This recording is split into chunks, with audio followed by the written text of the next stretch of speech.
Rumah pengusaha Lampung Thomas Aziz Rizka di Jalan Nusa Indah, Pahoman, Kota Bandar Lampung diserang orang tak dikenal, Sabtu, 29 Maret 2025, dini hari. Seorang penjaga rumah, Sofiani tewas akibat kejadian ini. Camat Enggal M. Supriyadi mengatakan peristiwa bermula saat anak Thomas Aziz Rizka bersama temannya hendak pulang dengan mengendarai mobil di Jalan Jenderal Sudirman, Enggal, Bandar Lampung. Sesaat kemudian, mobil yang dikendarainya tiba-tiba dibuntuti orang tak dikenal yang menggunakan sepeda motor. Kalau dari informasi yang saya terima itu lebih ke penyerangan bukan perampokan, ujar Supriyadi saat dikonfirmasi melalui sambungan telepon, Sabtu, 29 Maret 2025. Jadi anak Thomas Rizka melintas di Jalan Jenderal Sudirman, tepat di depan minimarket tiba-tiba ada seorang yang menggunakan kendaraan bermotor yang membuntuti, ujarnya. Merasa dibuntuti, anak Thomas bersama temannya kemudian bergegas mengarahkan kendaraannya ke rumah di Jalan Nusa Indah. Sesampainya di rumah, pelaku mengikuti mobil yang dibawa korban sampai ke parkiran. Penjaga rumah lalu keluar menghampiri, namun pelaku tiba-tiba mengeluarkan senjata tajam jenis golok dan menyerang secara membabi buta. Pelaku ini seorang diri langsung mengeluarkan senjata tajam, dan terjadilah penyerangan itu, terangnya.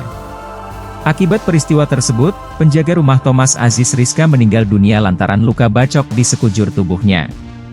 Penjaga rumah meninggal karena luka bacok, tapi anaknya Pak Thomas berhasil melarikan diri, kata dia. Untuk temannya yang bareng di dalam mobil itu dirawat di RS, jelasnya. Polisi telah menangkap seorang berinisial AB sesaat setelah kejadian. Sementara, seorang pelaku lainnya berhasil melarikan diri dan masih dalam pengejaran petugas. Iya benar, korban meninggal ada satu orang, ujar Kapolresta Bandar Lampung, Kombes Pol Alfred Jacob Tikulai kepada awak media, Sabtu, 29 Maret 2025. Satu pelaku sudah diamankan, ini akan kita dalami, imbuhnya. Tim Inafis Polresta Bandar Lampung telah mendatangi lokasi untuk melakukan olah TKP. Berdasarkan video yang diterima Tribun Lampung, tampak sejumlah orang dan anggota kepolisian memenuhi rumah Thomas Rizka pasca terjadi insiden.